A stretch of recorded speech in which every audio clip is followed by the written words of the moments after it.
If you're interested in the story behind the business headlines, check out Big Technology Podcast, my weekly show that features in-depth interviews with CEOs, researchers, and reformers in business and technology.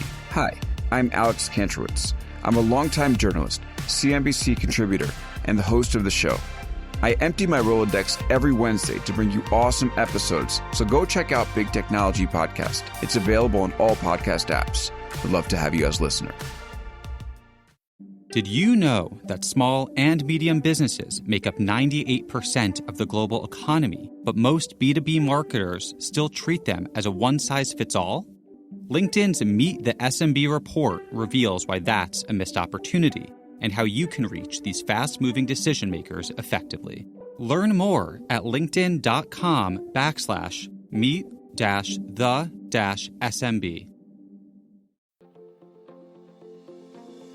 Hello, my friend, and welcome to another episode of Negotiate Anything. Thanks for spending time with us today. It's listeners like you in 181 different countries that have made Negotiate Anything the most popular negotiation and conflict resolution podcast in the world. I'm your host, Kwame Christian. I'm a business lawyer, mediator, professor, and the director of the American Negotiation Institute. Before we get started, I have two quick questions for you. Is negotiation a critical part of what you do? Do you need to resolve conflict and persuade at work? If you answered yes to both of those questions, visit our website to learn more about our negotiation workshops. We've traveled the country working with professionals just like you, and we'd love to have the opportunity to work with you too. Check out the link in the description to learn more. Our guest today is Josh Barkan. Josh is the Vice President of Land Acquisitions at MI Homes, one of the nation's leading builders of single-family homes. I had Josh on the show today to talk about the keys to success he's found while negotiating these land acquisitions. I know you're going to get a lot out of this one, so without further ado, let's jump into the interview. Josh, thanks for joining us today. Hey, Kwame, glad to be on the show. No, it's my pleasure to have you, my friend. How about we get started by telling the audience a little bit about yourself and what you do? Yeah, that sounds great. So my name is Josh Barkan. I'm the Vice President of Land with MI Homes here in Central Ohio. I'm in charge of all of our land acquisition and land development within the Central Ohio market. And I came to MI about 2 years ago after spending 5 years at the Kane Law Group as a transactional attorney, negotiating and handling all real estate related matters, buy, sell, lease, finance, property. Fantastic. And for the listeners out there, Josh and I know each other because we were basketball competitors in law school, and also we competed against each other in the negotiation competitions. And so Josh will probably not say this, but he was the best point guard at the Moritz College of Law back in his day.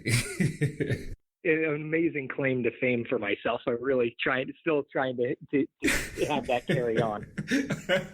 That's fantastic. Well, perfect, man. I'm excited to have you on because I know, having negotiated against you in law school, I know you have the skills, and based on your success post-law school in your practice and now with MI Homes with your transactional law work, I know you have a lot of value to add to the audience. And I'm really excited, especially about the three topics that you chose, which were understanding your end game, understanding what the other side needs and wants, and digging deeply into due diligence and its importance when it comes to negotiation. So let's start off with number one, understanding your end game. What do you mean by that? Yeah, well, that sounds great, and I'm looking forward to the conversation. I guess one thing for maybe the listeners who are not from Central Ohio or familiar, MI Homes is the 12th biggest single-family home builder in the country, and we specialize in building subdivisions. I'm particularly located in Columbus, Ohio, so I have experience both on the legal side as well as the business side, negotiating complex real estate deals. But understanding your end game, as Kwame, you and I have talked in the past, I think is maybe the single most important thing for somebody to know. I mean, if you go into a negotiation and you don't have an understanding of where you're trying to get to or what you need to get your deal done, no one else is going to know. You know, they understand their side. They can't pretend to necessarily understand your side. So being able to explain that to somebody and help them understand what you need is going to ultimately get you to where you need to be. You don't want to unnecessarily ask for things that don't help. Know where you need to be and understand what it takes to get there. Fantastic. And so when it comes to understanding your end game and then effectively communicating it to the other side, what do you think makes that so difficult for people sometimes? I think that people oftentimes get caught up in seeing a negotiation as a win-loss scenario, that it's almost like a game. And they get tunnel vision and saying, this is where I have to get. And if I don't get exactly like this, that it's a loss or it's not the best situation. And I personally don't think that could be further from the truth. Negotiation, and the thing that I had always liked about being a transactional attorney is that it wasn't necessarily meant to be adversarial, that everybody was in it to find a common end game and accomplish their goals. And if somebody else accomplishes their goals at the same time, why is that a bad thing? And so if somebody doesn't understand where they're going, kind of like we said, how do you get there? And then it just screws up a good negotiation, that everybody's confused, leaves the table saying, what are we trying to accomplish here? And when that's the feel in a negotiation, you never get a deal done. Absolutely. No, it makes a lot of sense. And it's incredible just how many of these negotiations in particular, but difficult conversations in general, end up in this realm where it's not entirely clear what either side wants. It's impossible to be productive in a dialogue when you don't know where you want to go and the other side doesn't know where they want to go. So making sure that you're crystal clear on your goals before coming to the negotiation table is critical. And so for you, when you have these negotiations coming up, what do you do beforehand to make sure that you are incredibly clear on what it is you want to accomplish? So it's different as you wear different hats. When you're the attorney, you have certain goals. I mean, you're representing your client, but you're also counseling your client, and that takes on a different thing. As a business person, I know my goals and I know what I can give on and what I can't give on. And the lawyer in a particular situation may not be able to give on certain things, or a mediator may or may not be able to give on certain things. And so typically my experience is obviously in real estate and knowing what I need to get a deal done. And that will sometimes be just me. It'll be my entire land team will bring in sales and understand what we need to have a successful deal. And sometimes that's 1 or 2 items. Sometimes that's 9 or 10 items. And it frankly just depends on what's going on. But what we do is we try to get there and don't be greedy. Obviously, if we can get a better deal than we ever expected, we certainly want that. But you try not to be greedy, get to a place that it makes sense for you. And then, find out how you can help the other side satisfy their concerns. And it's really then everybody leaves the table happy, and hopefully you have a good working relationship to actually see the deal through. Because if you have a negotiation that really goes south, and even if you get to a contract, are they willing to help? Or when something inevitably goes wrong in due diligence or at the zoning level, is anybody willing to help the other one to make sure it gets there, or is it just a lot of money out the door? And so we look at all of those things and try to say, how do we get there? And, look at any type of metrics that may be favorable to us. And we really sit down and we iron it out as much as we can before. And so I can go in and be as crystal clear on my agenda and what I need to make it work.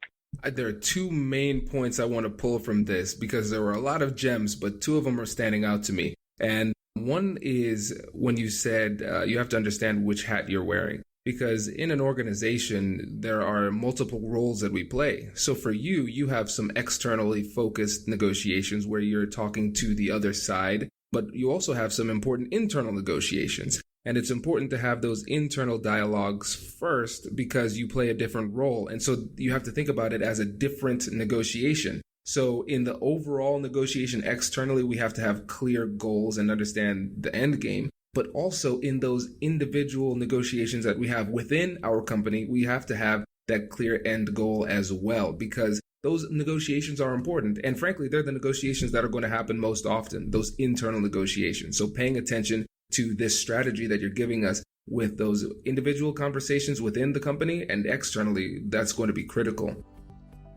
Hi, this is Katherine Kanapke. I'm the Chief Operating Officer at the American Negotiation Institute, and we have some exciting news for you. Our new online course will be launching on January 13th, 2020. Over the past few years, we've traveled the country teaching professionals in procurement, sourcing, and sales the keys to effective negotiation. We've taken all of the lessons from those workshops and put it into this powerful course. This course will provide you and your team with a powerful set of strategic tools that you can use to get the best deal for your company. At the end of the program, you'll have more confidence, more skills, and we'll get better deals in the process. Remember, class starts January 13th, 2020. We hope to see you there. Check out the website to learn more. And now, back to the show. Small and medium businesses don't have time to waste, and neither do marketers trying to reach them. On LinkedIn, more SMB decision makers are actively looking for new solutions to help them grow, whether it's software or financial services. Our Meet the SMB report breaks down how these businesses buy and what really influences their choices. Learn more at linkedin.com/meet-the-SMB. That's linkedin.com/meet-the-SMB. I think you're right. You're constantly wearing different hats. And internally within our organization, we have, a land department, a sales department, a construction department. Everybody has different priorities and has a different role. But at the end of the day, we're all in the business of building great places to live and selling homes. And you take in all the considerations, but you really got to understand your strategic business purpose for doing a deal or pursuing an idea or innovating into another area of the business. And you need to go back and forth with everybody and hear their insights, because everybody's going to look at it a little bit differently because their job's a little bit different. And from there, hopefully you really fine tune what's important to you in your organization. And then that shines through as you kind of go into the external negotiation, and it allows you to structure a deal that works for everybody within your business or company. Exactly. And it's so critical to get those internal stakeholders aligned, because once you have that alignment, you have a clear, unified message that you can bring to the other side. And I think a lot of times when you are in the role that you're in, or for instance in procurement, where you have internal customers and then you're trying to secure a contract from the outside, it can be tough if there's a situation where there is misalignment internally, because it makes it more difficult for you to communicate effectively externally what your needs are and what your goals are. So making sure that everything is aligned internally first clarifies your end game, so then you can perform at a higher level during the conversation. Yeah, I completely agree. A lot of times the internal, whether it's department in a business or lawyer to client, is the hardest negotiation. I mean,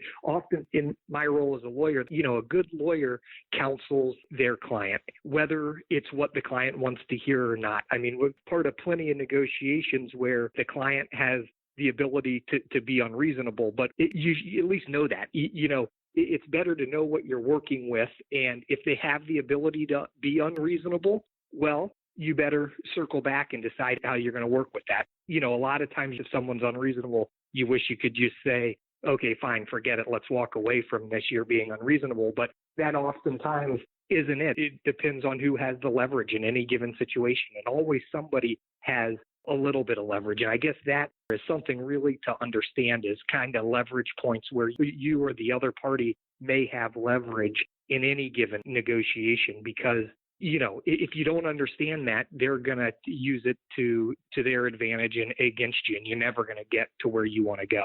Exactly. And sometimes those leverage points aren't readily apparent. And again, that's why it takes so much diligent preparation beforehand to make sure you have a thorough understanding of the power dynamics within the relationship, so you can then use the leverage appropriately and effectively during the negotiation. And for the listeners out there who haven't yet, you can go to AmericanNegotiationInstitute.com/guide and download our one of our free negotiation guides there. You'd get access to all of them, and it'll help you think through the preparation process and go through that power analysis, so you can find the source of power before the negotiation happens, so you can use it effectively during the negotiation. But before we move on to number 2, I want to give you a chance. Is there anything else that you wanted to talk about with regard to understanding the end game, Josh? I think that's probably pretty good for right now. And as we go into number 2, I probably talk about how it kind of all ties together. Perfect. Good deal. So without further ado, let's jump to number 2. So understanding what the other side needs and wants. Tell us more about that. So this is almost very similar conversation as understanding your end game. The better you understand what the person you're negotiating wants and needs, and obviously, as we all know, there's a difference between wants and needs, that will help you get to where you want to go. Because the other side getting to where they need to be is not in conflict with you getting to where you need to be. It may just be, if price is the most important thing to each party, yeah, certainly you just have a differing of opinions. That's going to be hard to overcome. But oftentimes in the negotiations that I've been involved with and in complex transactions, price is the easy thing to figure out. Everybody can settle on price. It's all the other issues, whether it be timing issues or risk mitigation issues. Those are the ones that are the hard thing. And if you can start to understand what is important to the other side, it's going to get you to yes and get you to a deal a whole lot quicker. You're absolutely right. And I love how you sequence this, talking about first understanding your end game and then understanding what the needs of the other party are. Because when we reviewed that first point, we recognized it's not always obvious what it is that we want. That it often happens that if we don't thoroughly prepare, our goal, our end game isn't readily apparent to us. So it's not going to be readily apparent to the other side. And so bringing it to the second part, understanding the needs of the other side, it helps us to recognize and empathize to a certain extent that during these conversations, the people on the other side might not be entirely clear on what their end game is either. Yep, that's exactly right. So, this is an interesting conversation. As I think back coming out of law school, I think a good analogy for all of this is, when I came out of law school, I just wanted a job. And, I'd go talk to lawyers and people at different law firms and, I'd try to get a job. And I would talk to them and they would always say, well, what do you want to do? And I would say, I don't know. I want a job. And as I look back on that, it's so interesting that it's like, well, if I couldn't tell somebody in the community what I wanted to do, how could they help me? How could they get me a job? I couldn't even tell them what I wanted to do. And I think that is applicable to this, that people, you really need to spend extra time thinking about that and assessing it. And I think it's a really difficult thing for me personally to do, as well as many other people, to really think about what you want or what you want to do or where you need to be. So I say that just as we talk through this, but I think oftentimes the other side doesn't know what they want. And it's an education process. I've been part of negotiations that I've completely walked away from, and we've can't come back to in 6 months, and we ended up getting a deal done because I had to view it as an educational process. In my business, I have to rezone a property to my use before I can buy it. My company is not in the business of land speculating, so we have to know that we can build what we build. And that takes time. That could take over a year in a lot of local municipalities. But if people don't understand that and they think somebody's going to come in and write them a check in 30 days, we got a problem. And not only are they going to write them a check in 30 days, they're going to pay them a value of property that is zoned for a more intensive use. And they say, well, we've heard that people are paying this per acre. Well, people are only paying that per acre if they have the zoning that allows them to build X, Y, and Z. And people say, oh, I don't know if I believe that. I want my money in 30 days and I want out. And it doesn't work like that. The only way you can overcome that is by continuing to educate them on the process. And that takes time. And start to understand what makes people tick is very different. A lot of time in my business, what we see is that a farmer will own his land for many, many years, and he won't want to sell. And ultimately what happens is that the farmer passes away and the kids have the property, and the kids decide they don't want to farm it anymore, so they sell it. And the kid's interest is very much in, liquidate the assets so they can get some money. Alternatively, if you were dealing with the farmer that's still there, it's tough for him. This has been his land for 30 or 40 years. Is it important that his family name is somehow in the community? Is it important that no one knows about it for any period of time? There's a lot of different considerations, but if you ask good questions and talk through different scenarios with people, you can help them start to form what's really important to them. And some people, at the end of the day, the money is the only thing that matters. And at least you know that. And then you got to figure it out, because if you don't get them the money, nothing else matters. And then there's other people that have very different intentions. But I guess it all goes back to really continuing to educate them and help them understand and have dialogue and see where that can get you. So in your process of education, what are some different approaches that you use or tactics that you use to educate the other side? Yeah, that's a very good question. And a lot of it is nothing but time, and you need to sit down and meet with them and give them as much information as you have. Compare it to other transactions, compare it to your risk tolerance structure, whatever it may be, and talk them through it. You know, how MI Homes, a public company, does business is very different than how a private developer has the ability to do business. The way a single family builder looks at ground versus a multifamily person looks at ground is very different. And I think that explaining your concerns, your considerations, transparency will get you a lot farther than you could possibly think. You don't need to try to trick somebody into something or fool them into getting somewhere. If you're transparent with the considerations that are important to you and where you need to be, and you respect and hear what's important to them, I find that it's really this cliche, but I mean, you build bridges and instead of tear them down, that you get a lot closer than you do on anything else. And it's amazing that probably gets 7 or 10 deals done, and it's the other 2 or 3 that are particularly difficult that you just have to dig in and really work hard on. Right. I love that. That's really, really helpful. And especially I love the part about transparency, because you're not saying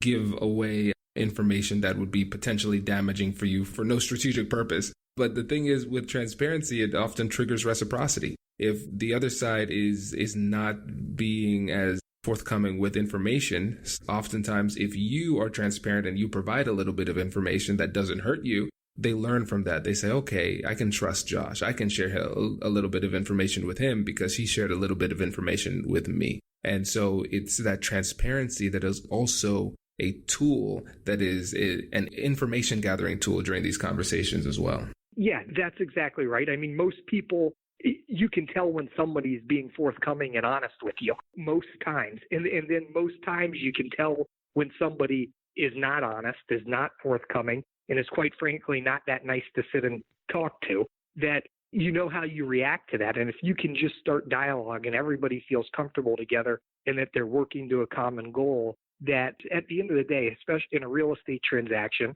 typically a commercial real estate transaction, take it, that at the end of the day, both parties are there to make money. The end user may be to sell groceries and the other person may be a landlord, but they want to make money. And typically cooler heads will prevail when they get there. So the easier that you can make that by being transparent and upfront and giving some people some information, I think that helps. And yeah, you're certainly not giving away anything that's proprietary or telling them some trade secret that would hurt you, but explain to them why this is the 3 things you need to get out of the negotiation. And if you don't get it, you can't do the deal. Right. I agree 100%. Perfect. Well, let's move on to number 3 with the time we have left, due diligence. As a lawyer, you know I love this.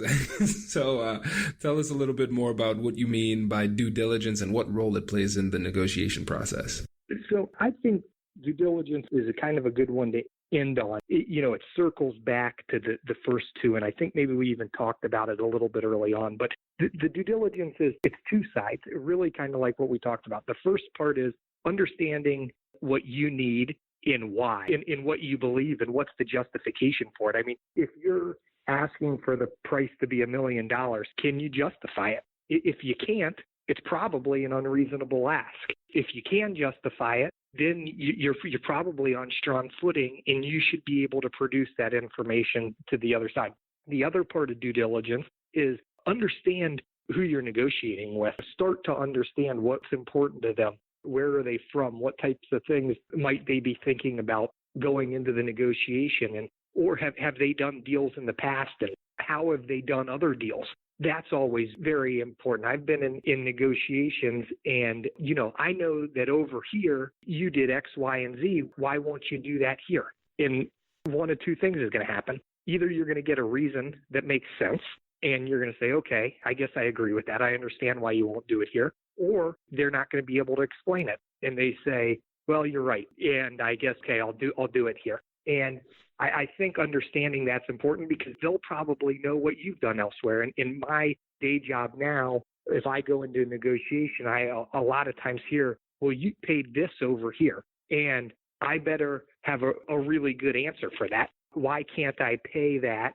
Or why can I agree to do it in that timeline over here, but I couldn't over there, or I could speed it up over there? Because everybody wants the transaction to go quicker. So you better be able to explain that away. And that, to me, that is all a part of the due diligence process. And it really goes doing your homework to understand what you want and understand what they want. I love it. And what we're seeing here is that this due diligence process allows you to ask higher level questions. And those questions that you ask by themselves are persuasive. With the example that you gave, you weren't making an affirmative argument by declaring that there was an injustice in what the person was trying to do, but you simply asked the question and there wasn't a good answer and that was it. And so a lot of times you can use the due diligence to almost weaponize your questions. So it's like you understand what they've done in the past, you understand who is on the other side, and you understand the entire situation. And now you can use these questions to move the needle persuasively in a way that is not unduly aggressive or offensive. That's exactly right, Kwame. And that's been a lot of my style. And everybody has a different negotiation style, and not one is better than the other. You just need to understand what your style is. It's always been to me is that I can, ask questions that get you to where you want to go, dig in. And I mean, it's hard for somebody to answer a question and say, well, that's not important. That's not important. And then say, well, why are you fighting me on this point if you don't care about any of these other things? And that, unless somebody's just going to say no, and maybe if they have leverage, they have the ability to do it. In a really big landlord that is leasing 1,200 feet to a little barber shop, the landlord probably can just say no for the heck of it because they have all the leverage in that scenario. In other scenarios, somebody may be dying to get a grocery store in there and, the leverage reverses. And I guess it's always important to start to see that and understand that. And if you just ask questions, typically when the leverage is equal, you can kind of get there and talk people out of their positions or into where you need them to be because they realize that it's not bad for them to be there. They're still getting what they need. Right. And on your end, do you ever do due diligence on yourself? And so what I mean by that is just going back to the example that we had before, where you were able to do research and see what they've paid for something in the past. You understand that the other person is going to do the same thing for you and your company. So you want to do research on yourself to figure out what vulnerabilities you have in order to protect yourself. Is that something you've done? Yes, that's an interesting question because I probably don't sit down and say I'm doing due diligence on myself right now. But I guess what it really is understanding your business and understanding your client. One of the things that I liked about the practice of law before I switched was the actual practice, the technical practice of law, whether it was client A, B, or C, was a lot of the same. The hard part was learning each client and understanding their business and their business sensitivities. And, what may be acceptable to company A is not acceptable to company B or individual A and individual B. And that may just be a pure risk tolerance issue that somebody may be really conservative and somebody may have a really high threshold for risk and they just don't care about certain things. They say, in 100 years, that'll never happen. Don't even argue with them. And I've always thought that, a negotiation, especially a contract negotiation, is you got to see risk on a spectrum, that you can't negotiate away all risk. It's not black or white. It's a kind of a sliding scale, and you have to view it that way. And so if you understand your business, it's a lot easier to get a deal done. And so I say all that because it's kind of the due diligence of ourselves. Our operation is an ongoing operation every day. Understand our business. What was important to us 5 years ago is not necessarily what's important to us today. And that's something that we have to talk away. How housing is changing, the way people live is changing. Just because all these houses were built like this 5 years ago doesn't mean they should be built that way today. And everybody needs to be continuously evaluating that so they know what they're negotiating for and what they want moving forward. I love it. Man, those are great points. It's one of those situations where I want to keep going, but I'm looking at the clock and I realize that I should probably call it. But I think this is an example of a situation where we should probably have you back on to go deeper on some of these points. But before you go, I want to give you an opportunity to, again, let the listeners know how they could keep up with you or get in touch with you, and then we can take it from there. Yeah, well, no, Kwame, I really enjoyed this. I appreciate you having me on the show. I'd be happy to come back and continue diving into different things. But I'm in Columbus, Ohio. As we said, my name is Josh Barkan. Email is jbarkan, B as in boy, ARKAN, N as in Nancy, @mihomes.com. Feel free to reach out via email or on LinkedIn to Josh Barkan, and happy to share a little anecdotes or continue discussions on what we hit on today. Fantastic. Josh, my friend, thank you again for coming on the show. We really appreciate it. Thank you, Kwame. Hey, thanks for listening to this episode. If you're liking what you're hearing, please leave a review and subscribe, and tell your friends. Our goal is to help as many people as possible, and when you leave reviews, it makes it easier for people to find us in the searches. Thanks again for being a listener. I'll catch you in the next one.